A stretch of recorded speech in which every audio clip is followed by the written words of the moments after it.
Philip, welcome to the Dad's Making a Difference podcast, brother. Good to see you today. Hey Cam, good to see you as well. And I'm so excited to be here. Man, I'm excited too. And we were just talking before we pressed record. We were like, okay, are we going to wing that? We're going to dive into this conversation, or should we get to know each other a little bit first? And you're a guy that right away, off the first couple minutes, I'm like, no, man, we're going to have a conversation because I know you're passionate about conversation, about communication, which is a big part of this world, this podcast world, because guys aren't going to listen if it, well, stinks. But two, I think it shaped your path in your work and your life and what you feel that you're called to do right now. And so, why don't you start there, Philip? Why are you doing what you're doing? I think, guys, we don't really dive into everybody's story on the podcast. People aren't that interested, but I think your story is pretty interesting. So, why don't we start with kind of the beginning?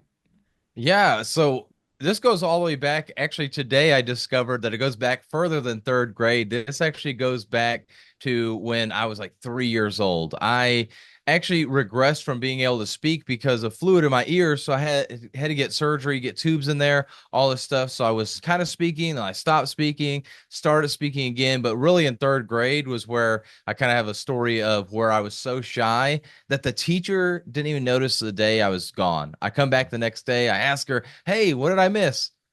You were gone?" I had no clue. And this was kind of a thing for me until high school. And then I kind of got comfortable talking around friends. And then college, I was opening up a little bit more, except for when I was trying to pursue women romantically. Then I wouldn't talk. I would hardly ever go up to them and everything. And fast forward into my corporate career, just getting talked down to, belittled because I wasn't confident enough to talk about what I did and talk up for myself and everything. And just going to like 10X Growth Con, these different business conferences and everything, paired with the fact that I finally was sick and tired of being looked down to, being overlooked, and realizing that being a speaker, the stages with GrowthCon, I saw the impact that they could create, and I wanted to be something more like that. And I realized I needed to start speaking up for myself, and I focused on me first. But through learning that I had power within me, and the fact that I started to communicate, I knew I needed to help others. And there was actually a job at BMW Manufacturing where I went from, I'm an electrical engineer by degree, by the way. So that also pairs in with the fact that I shouldn't be talking too much. But I had an opportunity to go into the HR training department there. And this is where it really solidified for me to look into speaking coaching, was that they stuck me with presentation skills. And that's where it kind of clicked. I saw the way that speaking transformed my life, made me into the person I had started to become, the way that people were speaking on stages and how they could really impact people's lives. And then this big company called BMW thought that that was a skill that people needed to learn, was public speaking, or presentation skills rather. And so that's where that was the final catalyst to say, this is the business that I need to start. This is the thing that I need to do. And so fast forward a couple years, here we are, me getting on podcasts, helping people be able to get ready for stages, for pitches, you name it. I've been able to help people in many different aspects to really get that confidence, get their keynote speech down, make, I think, 250,000, yeah, $250,000 for a grant. So it was the highest I've ever done as far as like a money that anybody made from me helping them or anything. But just all these things I've been able to help out with, and it's been really cool to see that light bulb moment for people go off where they start to feel that confidence and feel that they actually have a message worth sharing. So it's really, in a nutshell, the whole journey of my speaking journey, and then going on to help other people with speaking. That's amazing. From the point where you couldn't speak, you had to learn how to speak again, into this is what you're into as a profession now and as a full-time business is pretty incredible.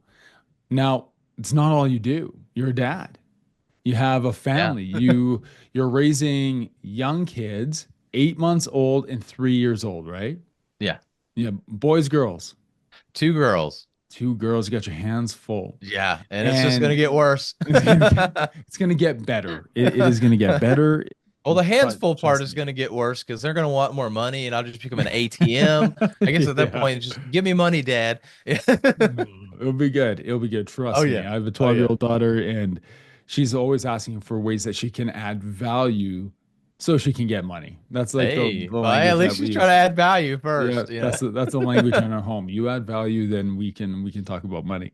Love it. Um, I have a question for you because, you know, you're passionate about helping people speak, get their message across, and there's guys listening to this right now who are like, "Well, how does this relate to me as a father?" And I truly believe that each of us set the temperature in our own home, and setting the temperature in our home as a leader and as a father requires communication.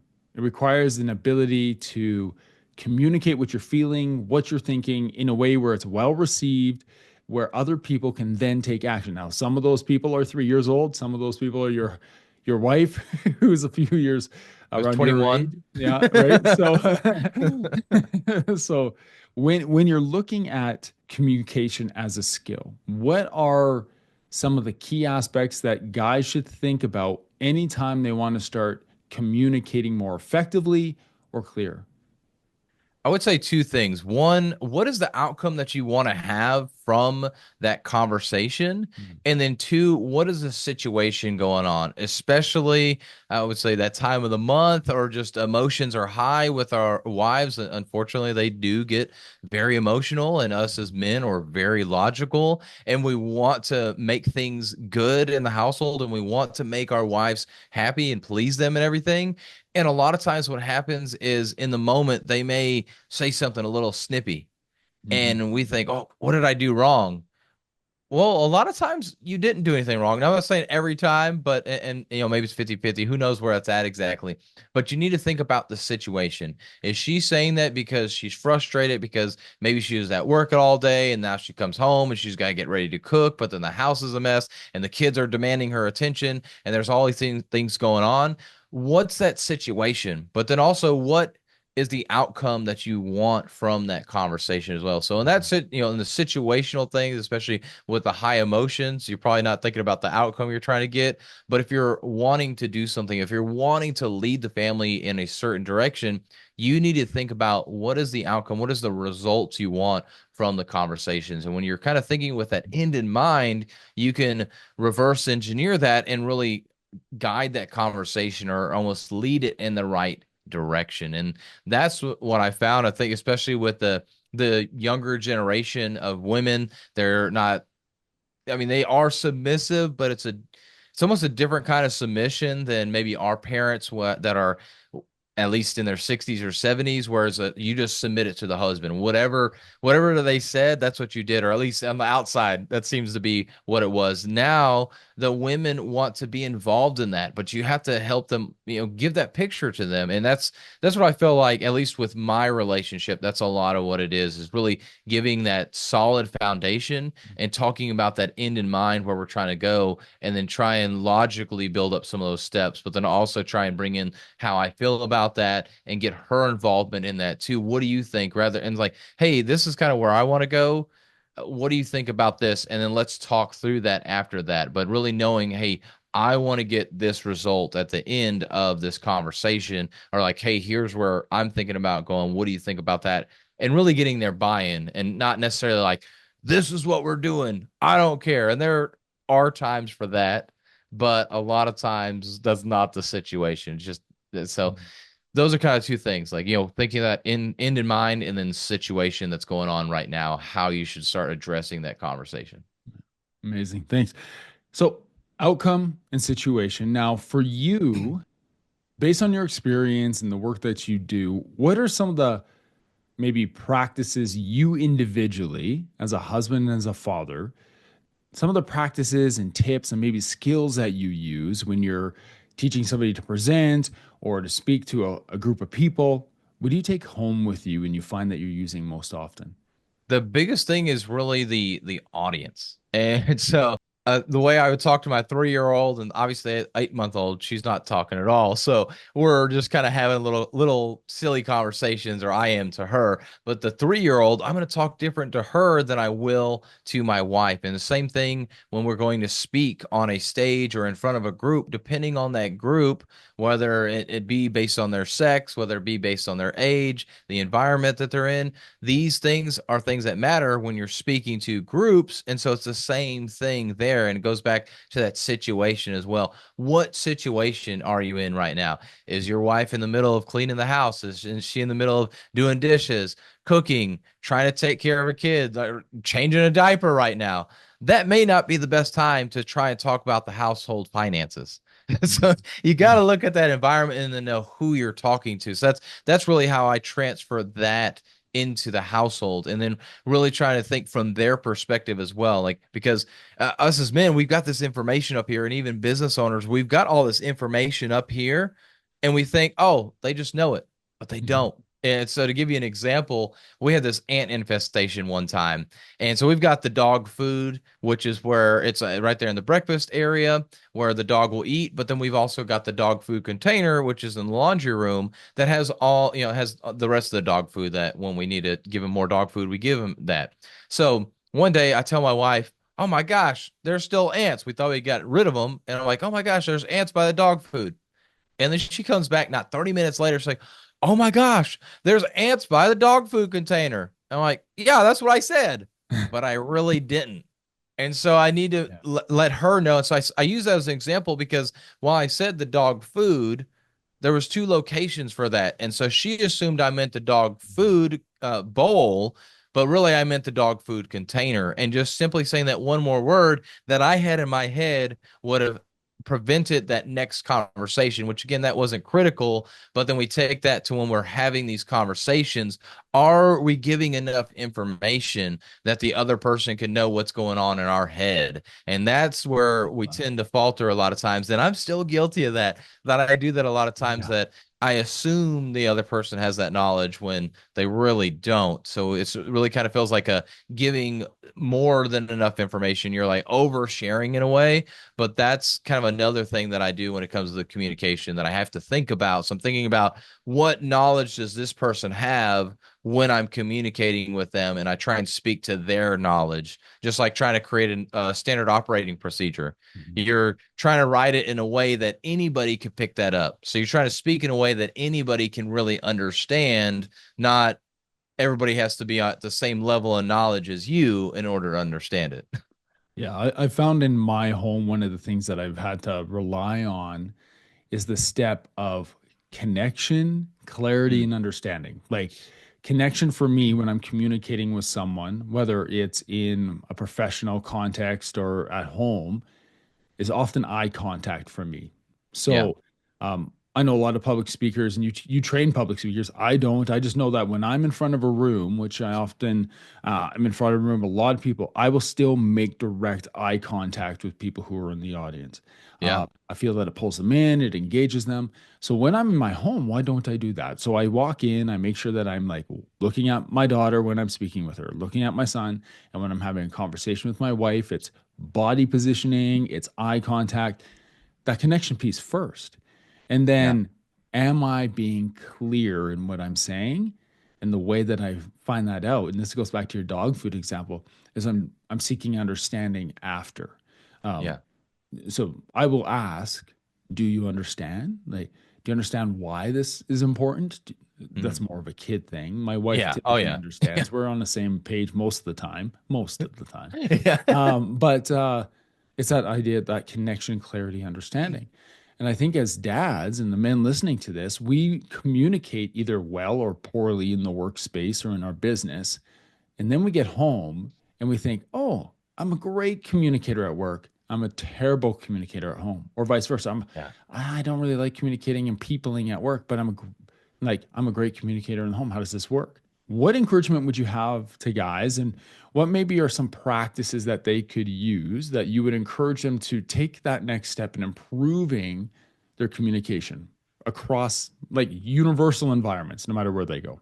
I go back to what's that end goal? Like that's a big thing Yeah. for me, because when you know where you're trying to go, you can then start to find the steps that you need to take to get towards that. So really, when you're going into conversations, try and think about what is that outcome that you want from that, especially when they're going to be more heated conversations in the household, probably having a conversation around finances. What is the Mhm. end goal that I want to have with this? And then trying to think, because then you'll start thinking through, okay, if I start bringing up finances, or hey, we need to work on our budget, or especially like maybe for wife spending too much, or you feel like she is, and say, hey, you're really spending a lot of money. If you just say, hey, you're spending too much, you need to cut back, don't think that's going to go well.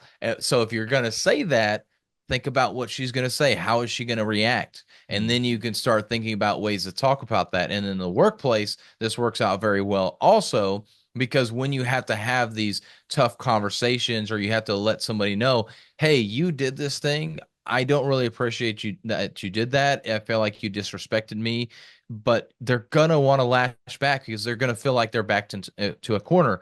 But because you thought about that in mind, and you thought back about what would that conversation look like, you're able to start actually having some things to make sure you can bring up, because that's where all those conversations tend to fall, is that you're like, okay, I want to talk about this. And you only think about the beginning. Hey, I want to talk about the finances. And you don't think about the fact that, hey, where I want to end with this, that I want the budget to be clear, that we need to cut out X amount of dollars in the budget so we can save for this other thing, or what's that bigger picture. But then also, what are the things that are going to come up in that conversation, so I can be ready for that? Because as soon as you're like, okay, I'm going to talk about the budget, and then you say, so you're spending too much, you need to stop spending so we can save money for this.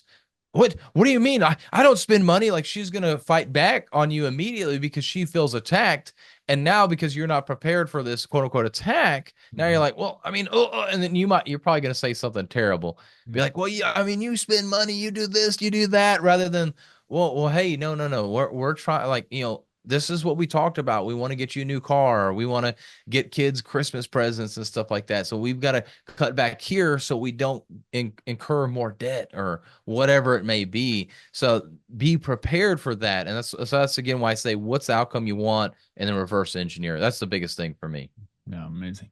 So if someone comes to you and they want to become a better public speaker, a better communicator, what are some of the things that you work with them on? So it goes back to the same thing. What is your The what same is your thing? overall message, like the end goal, but like the Yeah. overall message that you want to share? And Mhm. then what I do is break that down. So let's break it down into some like bite-sized chunks. What are, Mhm. so you want to be a better dad, a better communicator as a dad. Okay. What are Mhm. three things that would help dads be better communicators? Thinking about who they're talking to, paying attention to the environment, and then I can't think of another example right now, but just I don't know, being a great dad. We'll just throw that. It's a terrible example, but third point. And then what I do with those 3 points is say, okay, what are some stories that can relate to each of those points, that bring you into that story, so it's something personal for you, but will relate with the audience. Mhm. So again, I used the dog story example or earlier. So I talked about, poor communication, making sure that we're communicating effectively. And I used the dog food example as a story. And so that was a real example. And I'm sure other people can relate to that because they probably said something like that before. You talked earlier about making sure you get eye contact. So, like, hey, make sure that you're connecting before you start trying to have a conversation, because I'm guilty of this. And I'm sure plenty of other guys are guilty as well. My wife will talk to me, then she'll stop talking, and then I go on and I'm zoned into something else. And then she starts talking to me again. And now she's mad because I didn't pay attention to her.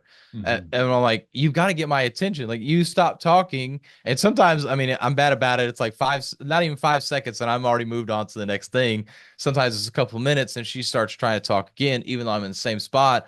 I'm zoned into something else. And I tell her, look, you've got to say my name. You've got to get my attention first, because otherwise you're going to repeat yourself 2 or 3 times. And so Yeah. it's really all about, like, what's that core message you want? What are a couple things that you can break down as far as, like, points that will help support that core message, and then creating stories around those points that relate with you and the audience is what I really work on with people. The Yeah. primary thing. And then, of course, we go into all the ums and the ahs and make sure we're using our hands and vocal variety. But that's the core thing, is that message is so important. It's the most important thing when it comes to public speaking. And another example would be like audio, like a podcast like yours. I bet people will listen to this, even if for some reason one time the audio is not that great, Yeah. because you have great guests on your podcast. You have a great message to share. People are still going to listen because that message is worth listening to, even if the audio is not quite that great. But if they think like, oh, you know what? I don't really like Cam's podcast that much. The audio is not that great. I'm gonna skip it. I'll wait till next week. So really that message is the most important thing before you worry about all, polishing of your speaking and everything. Yeah. I love that you said you need to say my name. Like you need to get my attention. I need to know that you're speaking to me. My wife has, I would say, one of her pet peeves. She hasn't communicated this. We're on communication. I pick up on it though. There's verbal and there's nonverbal communication. Yeah, yeah. It's when she's speaking to me and I walk through the kitchen as I'm coming in, I walk around the corner and I head into the bedroom. She's like, "Are you even listening to me? I didn't know you were talking to me. Who else am I talking to?" So, babe, my brain is somewhere else right now. You need to say, Yeah, "Cam," and then ask me the question.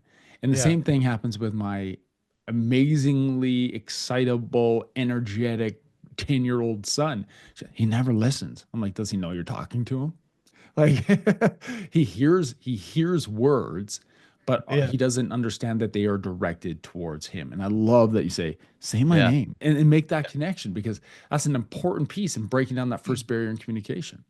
Yeah, yeah, and I think men are probably the worst about this because we get so focused and we talk about the boxes that women have all the boxes open. Men, it's one box at a time. So I got to close this box and open this one so I can listen to you. And then, okay, I'm done listening. I'm closing it. I'm opening up something else. And yeah, we're always thinking, especially as entrepreneurs, we're constantly thinking about the next move. What do we need to do next? What's we need to solve this thing, that thing, the other. And so we're constantly getting ourselves inundated with something else. And of course, we've got the phone too, which doesn't help at all. Right. I know Right. for myself, I've been guilty of that. And I've told my wife, look, you've got to be very direct with me a lot of times. Don't do this whole like, oh, well, I mean, if you want to, like, no, tell me. I was like, you got to almost literally hit me over the head by a 2x4 for me to really understand what it is that you want. There's times, and we've been married for about 5 years now, so I'm getting better at picking up on Yeah. those cues.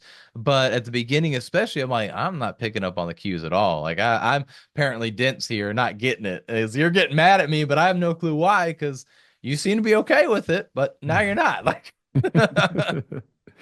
I have a question for you. You just mentioned yeah. you've been married for 5 years, you've got young kids, you're an entrepreneur, you're pushing forward. But like personally, what is one area right now that you are excited about diving into, digging into, like an area of growth that you're passionate about?